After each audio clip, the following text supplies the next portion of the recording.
going. Excuse me. Good afternoon, guys. Hello from hot London. I'm in my garden. I have a parasol, but it's still blistering hot. Oof, that noise you are hearing in the background is the fan, the outdoors fan, which isn't doing anything, but at least it's giving me some fresh air. So please bear with me. I really cannot record this without without the fan blowing on me. It is that hot. I hope you're all well as we celebrate the day after Megan's second successful drop with increased inventory, which we're going to discuss a bit more during my live in the next few hours. Like I said, guys, please be there 7 p.m. UK time, which I believe is about 11 a.m. PST, and 2 p.m. EST. I could be wrong. But no, that's not right. Actually, I think it might be earlier. But anyway, if you can make it there, please join me 7 p.m. UK time. I'll put the schedule now so you will see what time it shows up for you, guys. So much to say. So much to say. Now, because I'm a petty person, I've been looking for the reaction of the rota to Megan's unprecedented, successful, quick sellout of her as ever products, and I've not seen anything yet. They're probably saving it for next week. I'm very curious to see what fresh lies they're going and what new bar they're going to set for her, because like I said on Twitter, it's interesting how some of them are refusing to see what is becoming very apparent. This hate campaign has done nothing else but make Megan a very popular figure. Now, of course, I can always rely on Rambler and borderline psychopath Hugo Vickers, who I really believe is paid to talk per a particular time frame, because he goes on these rambly tirades that make no sense. So when I listened to what he said on the Daily Mail, on the Sun YouTube page following Megan's announcement of her upcoming rosé, I thought I have to share this nonsense with you. Let's listen to Hugo Vickers, guys. She obviously has to keep on producing more and more things in order to get attention, because if she just released more jam, I guess we wouldn't bother to talk about it. It's very, very hard to know what to say, really. I mean, Before I say anything, I'm beginning to catch, because he tends to ramble and go off on 10 different tangents. I think what Hugo is trying to push is Megan, who they can choose to ignore to report. Which, if you've noticed some of their Twitter, a lot of them have stopped posting certain things about Megan, because I think what they've realized now is all these things that you thought were being shady about her, you have unwittingly made her very popular. So many of them tend not to really post anything about Megan. They keep it for either their online show or other platforms, but not on X. So I think what I'm beginning to take from Hugo's point of view is he is under the impression that everything Megan is doing is for attention. And you will notice that in the way he gives his commentary. I'm going to let him talk and give my points at the end. She warned us in the talk with Emma Gride the other day that, she was going to be doing all sorts of different things, and even coming out of the kitchen and going into the drawing room or into the world of fashion or goodness knows what. So I guess this is just the latest thing. If you like rosé wine, you'll probably find that you've got a particular one that you like, and I must admit, I wouldn't be tempted to go for hers. I don't know how hers is going to be so different from anybody else's, or it's probably going to be more expensive because it has a sort of brand on it. That's exactly what they said about the jam. It's quite difficult to know what to say. But I guess that she will keep doing more and more things like this. I mean, this is the world into which she's gone. And the other day she was telling us that you win by failing. Apparently, did you hear that one the other day? That was quite interesting. Every failure is really a win, because then you learn by it. But she must have been doing an awful lot of winning recently, because quite a lot of the things that she's done have not been wildly successful. Obviously, I'm in no position to judge how well her wine is going to do. The other question is how is hers going to be different from somebody else's? And you see, if you go out into a competitive market like that, I mean, the reason that you and me aren't making rosé is because we don't know how to get into that market, and we don't think we do very well at it, probably. But that isn't stopping you from giving your useless commentary about it, though.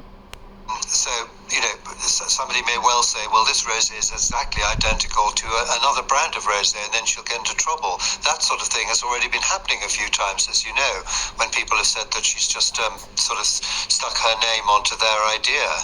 What? And of course, that can also, to be fair, that can happen accidentally, because two people can more or less invent the same thing and discover that somebody else has already done it, and then you're sort of getting onto their territory, and that's always rather difficult.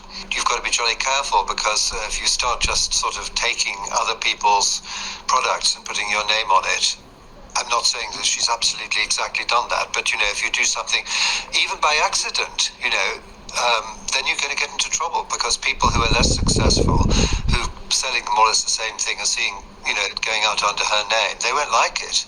Definitely they won't. Yeah, I don't think she's as successful as Emma Gride, for example, who's obviously a highly talented and very entrepreneurial woman who's risen from nothing, so it seems, into a world where she's doing enormously well. But I think you do better actually by winning than failing, but I could be wrong. The other thing she said in that program, of course, was that she thought that her 15-year-old self would be immensely proud of her present-day self. Well, and she also said that she hoped that people would start telling the truth about her. Well, I think we try to tell the truth about her. I think that's rather a dangerous thing to ask, because people are telling the truth. What she, of course, means by that is the truth as she sees it, not as we. No, it's the truth that is fact. And it's very interesting the way they've clung on to that particular point. It just, again, to the point that the best proverb is a hit dog hollers. She didn't name anybody's name. She was most likely referring to the rota, the rangers, and the general public persona, and the lies they keep telling about her background, her family, her circumstances, her businesses. But it's interesting how they tie that to the royal family, which is, to me, a way of confessing that any information that they are reporting about Meghan comes from the royal family. Hit dogs holler. See it, probably. And so, that's the world she's in now. And as you know very well, we wouldn't be interested in her if she hadn't married Prince Harry, because the fact that she's married Prince Harry gives it a kind of a soap opera element, which would.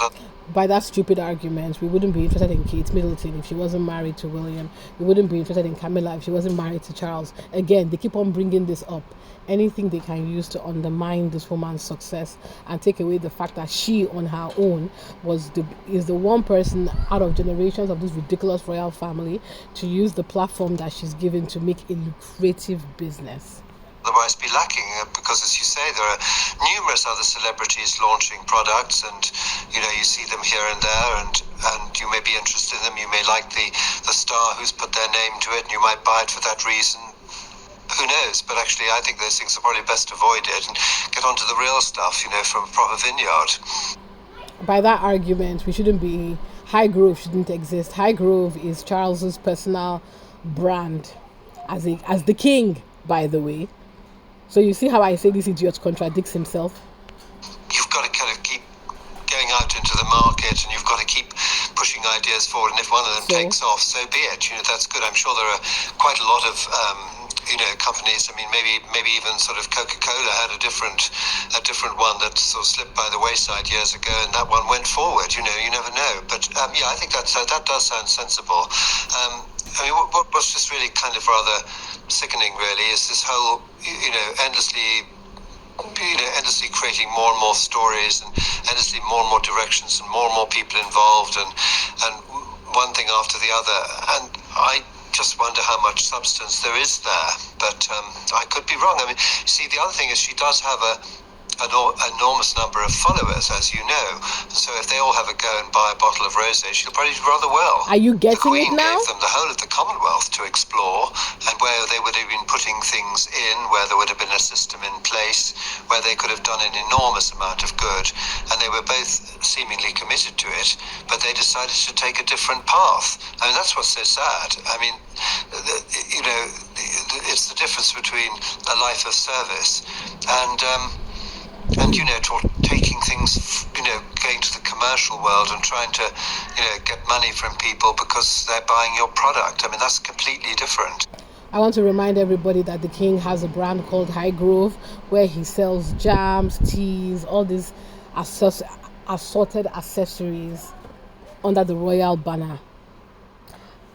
So I don't know what he's talking about. And then what did that racist, they gave them the Commonwealth. F all the way off, Hugo Vickers.